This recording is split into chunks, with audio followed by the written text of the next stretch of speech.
Oh là là là là, on vient d'assister à un derby de Madrid de malade mental, un match complètement dingue entre le Real et l'Atlético, un match qui a tenu toutes ses promesses avec des buts absolument magnifiques, de l'animosité des deux côtés, un carton rouge, des fautes de partout, et avec une dramaturgie absolument exceptionnelle, un Vinicius Junior qui sort grand vainqueur de cette rencontre et homme du match, Federico Valverde qui est passé du paradis avec le but du 2-1 à l'enfer avec un carton rouge potentiellement injustifié. On va y venir, c'est un match où il y a tout eu et donc il y aura évidemment tout dans ce débrief. On va commencer par se pencher sur le vainqueur du soir, le Real Madrid, porté par un immense Vinicius Junior. Déjà, on va parler des choix d'Alvaro Arbeloa. Trent Alexander-Arnold qui était visiblement puni et mis sur le banc. Donc c'est Carvaral qui a démarré au poste d'arrière droit. Sinon, pour le reste, c'est à peu près la même chose que ce qu'on a vu contre Manchester City de la part d'Alvaro Arbeloa, avec Vinicius Junior en leader offensif, avec des joueurs comme Brahim Diaz, comme Arda Güler et comme Federico Valverde pour chacun leur tour l'épauler offensivement avec ce rôle très libre sur le côté droit donné à Valverde, une assise au milieu de terrain assurée par Pitarch et Chouameni et la défense qu'on connaît avec Lounine dans les cages puisque Thibaut Courtois est blessé et ça a été un véritable feu d'artifice, ce Real Madrid. À nouveau, c'est un Real Madrid qui est ultra imprévisible pour l'adversaire. Et ça fonctionne très bien face à des défenses qui sont chaotiques, comme celle de City il y a quelques jours, ou comme celle de l'Atlético de Madrid ce soir.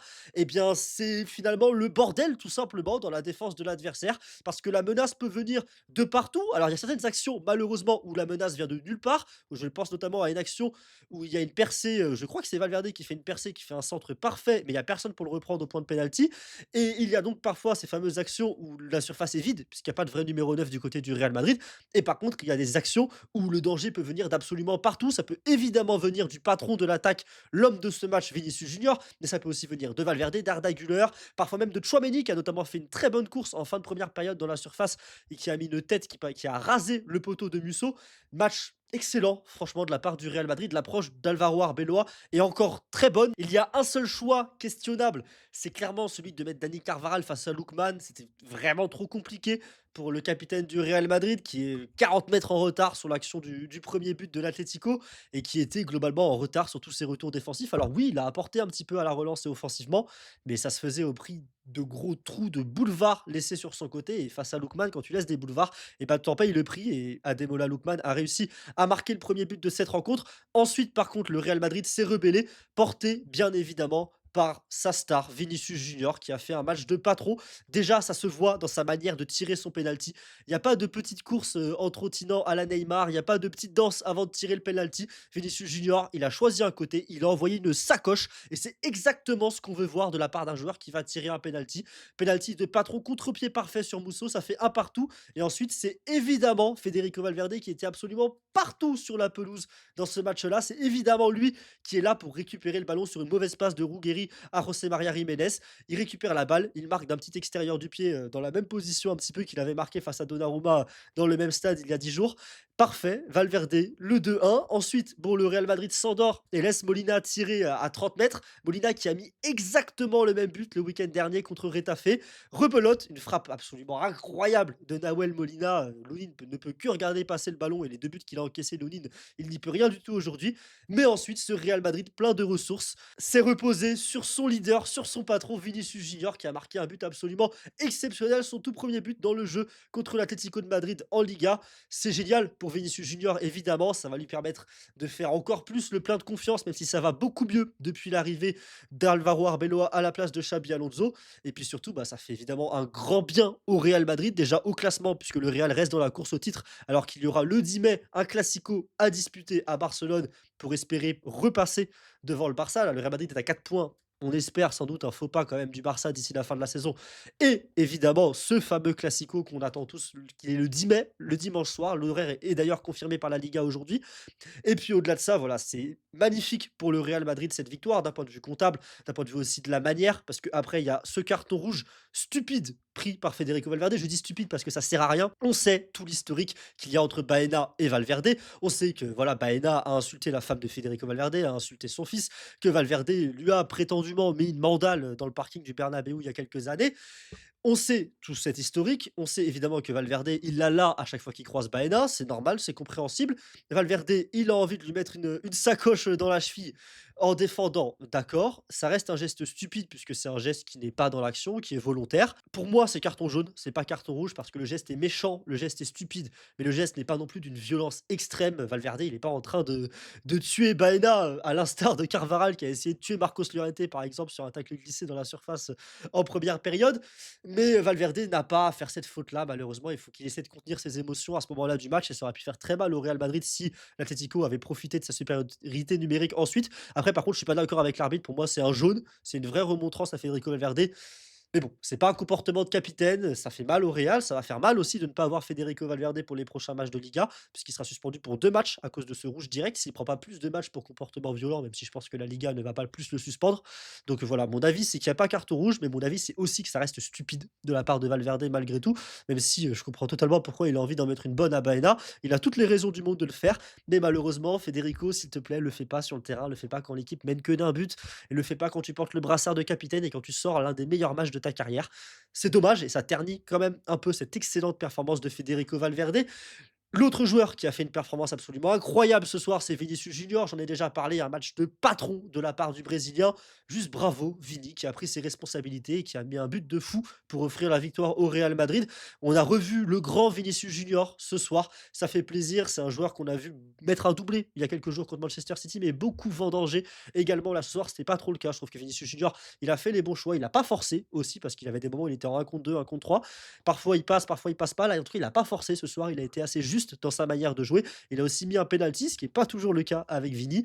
Donc franchement, un grand bravo au Brésilien pour sa très belle performance également. Il y a d'autres joueurs qu'il faut féliciter du côté du Real Madrid, notamment dans l'entrejeu. Je pense à Brahim Diaz qui va récupérer ce penalty alors que le Real Madrid perdait 1-0. Brahim Diaz qui a fait un match très bon, très juste aussi dans la provocation balle au pied. C'est très intéressant ce qu'apporte Brahim dans ce système d'Arbeloa. Alors on le verra peut-être beaucoup moins souvent avec le retour de Mbappé après la trêve, mais en tout cas bravo à Brahim Diaz pour sa performance. Bravo aussi à Arda Güler que j'ai un petit peu critiqué dernièrement sur Twitter, que j'ai un petit peu décrié. J'ai trouvé sa performance très bonne pour le coup, très juste également. Arda Güler dans l'utilisation du ballon.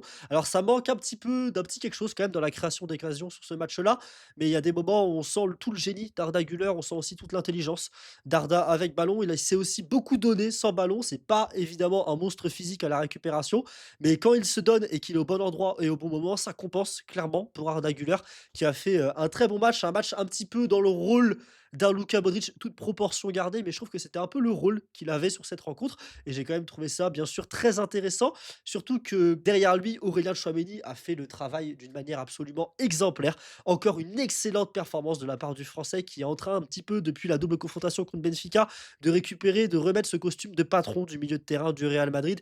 Il est complètement installé dans ce système d'Arbelois en tant que vrai numéro 6 et c'est extrêmement intéressant ce que fait le Français qui ratisse un nombre incalculable de ballons et qui en plus arrive à se montrer de temps en temps offensivement. Alors il avait évidemment marqué contre le Celta de Vigo il y a quelques matchs et par exemple aujourd'hui il y a cette projection dans la surface où il met une tête qui rase le poteau en fin de première période. J'ai beaucoup aimé cette action parce que c'est ce qu'on a envie de voir plus de la part de Chouameni, pas juste voir le strict minimum. On sait que ce qu'il a à faire en tant que numéro 6 il le fait bien, mais c'est dans les dépassements de fonction qu'on attend aussi Aurélien Chouameni et je trouve qu'aujourd'hui on en a eu qui était bien senti.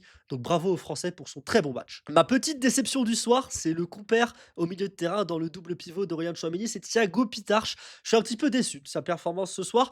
Bah, évidemment, mes attentes n'étaient pas non plus très élevées. On parle toujours d'un jeune joueur qui dispute son premier derby, l'un de ses premiers gros matchs au Bernabéu de cette manière-là, mais je suis quand même un petit peu déçu parce qu'il y a eu beaucoup d'approximations avec ballon du côté de Thiago Pitarch. Quelques ballons où il pousse la balle trop loin, quelques passes ratées aussi. C'est dommage, il prend également un carton jaune dans ce match-là et je ne l'ai pas senti à l'aise sur cette rencontre. Ça arrive, on va pas lui en vouloir, c'est un gamin, on va pas s'attendre à ce qu'un gamin de 18 ans qui vient à peine, entre guillemets, de passer pro, on va pas s'attendre à ce qu'il enchaîne les performances réussies. Bien sûr, c'est pas grave, ça arrive, mais c'est dommage, évidemment, puisqu'il était dans une très bonne dynamique et il avait enchaîné 2 très beaux matchs, notamment contre Manchester City. Bon, j'ai une autre déception, elle va moins vous étonner, c'est évidemment Dani Carvajal, qui a quand même beaucoup de mal depuis son retour de blessure cette saison. Il a du mal à enchaîner, déjà d'un point de vue physique, purement physique, et puis il a du mal sur les rencontres. On sent que le physique n'est plus vraiment là avec Dani Carvajal. Comme je l'ai dit en introduction, avec ballon, offensivement, c'était bien. Il y a des centres intéressants. Il y a notamment un centre pour Tchouaméni qui est très bon. Il y a aussi une frappe en début de match qui aurait pu donner un but s'il n'avait pas écrasé sa frappe, le latéral espagnol. Par contre, défensivement, il y a d'immenses boulevards derrière lui, déjà parce qu'il monte beaucoup, peut-être même un petit peu trop par rapport à ses capacités physiques. Et puis surtout, Bah, parce qu'en face, il y avait Lookman, qui est l'un des meilleurs ailiers de Liga actuellement depuis son transfert au mercato d'hiver. Et donc, Dani Carvaral, il est 30-40 mètres en retard sur le premier but de l'Atlético. Et c'est pas normal, malgré tout, parce que ça reste lui, l'arrière droit. Alors, je sais qu'il est couvert sur cette action-là par Valverde, sur d'autres actions, il est couvert par Pitarch. Oui, il y a une couverture derrière Carvaral pour lui offrir une liberté offensive. C'est le système qui est comme ça, mais quand même, c'est quand même bizarre de voir ton latéral droit 40 mètres en retard sur une contre-attaque. C'est pas normal et ça montre que Carvaral, c'est compliqué physiquement et c'est compliqué défensivement quand même. Et je suis un petit peu déçu de sa performance, surtout que j'ai été satisfait de l'entrée de Trent Alexander-Arnold sur ce match-là. Alors techniquement, c'est lui qui fait la passe décisive pour Vinicius Junior sur le troisième but. C'est une bonne transversale, même si c'est Vinicius Junior qui fait la grosse partie du travail sur ce but-là. Un petit peu à l'instar notamment de la passe décisive de Trent contre l'Athletic Club pour Kylian Mbappé il y a quelques mois. Mais au-delà de ça, franchement, c'est quand même réussi, je trouve, son entrée à Trent Alexander-Arnold. Quand l'équipe est passée à 10 contre 11, il a réussi à faire le dos rond, à bien défendre sur son côté droit, à gêner les positions de centre, notamment de Ruggeri, parce que la grosse menace, c'était les centres de l'Atlético vers la tête de Sorloth en fin de match. Et je trouve que les positions de centre sur le côté de Trent Alexander-Arnold ont été bien gênées de la part de l'Anglais. Donc c'est un bon travail, lui qui n'a pas été sélectionné par Thomas Tuchel. Au moins, la bonne nouvelle, c'est qu'il va pouvoir se ressourcer, se reposer, se relancer complètement physiquement pour la fin de saison, parce qu'il va y avoir du travail du côté du Real Madrid entre la course au titre Liga et la double confrontation contre le Bayern. Il y a beaucoup de travail qui attend Trent Alexander-Arnold au poste d'arrière droit. Pour ce qui est du reste de la défense du Real Madrid, il y a du positif et du négatif. C'est un peu coup-ci, coup-ça, parce que j'ai quand même bien aimé le match de Rudiger. C'est un match assez solide. Il y a eu quelques duels avec Sorloth en fin de rencontre qui ont été remportés par l'Allemand. Il a aussi été assez serein avec ballon. Je trouve qu'il n'y a pas d'erreur de Rudiger, contrairement à Hausen, qui lui a pris des risques dans ses interventions. Ça lui a pas mal réussi, je trouve, défensivement dans ses interventions. La prise de risque était bonne. Par contre, là, la prise de risque avec ballon de Dean Howson, c'était beaucoup plus dangereux. Il a failli perdre un ou deux ballons qui auraient pu coûter des buts carrément au Real Madrid. Donc voilà, c'est un peu les deux faces de la même pièce finalement, où Dean Howson prend des risques dans ses interventions et dans ses relances. Quand ça paye, c'est génial. Quand ça paye pas, c'est très dangereux. Donc match assez moyen quand même, je trouve, de Howson. Bon match de Fran Garcia par contre, dans l'impact. Je l'ai trouvé très bon. Alors sur son côté, il y a Juliano Simone, donc c'est pas nécessairement un client qu'il va falloir défendre, c'est plus un client qu'il va falloir suivre. Ça n'a pas toujours été parfait de la part de Fran Garcia, mais il a quand même réussi à bien défendre et à amener avec un bon apport offensif, avec aussi des courses. Dans la 89e minute, il tape un sprint de 50 mètres pour mettre le danger et il a failli réussir à récupérer un ballon et lober Mousso.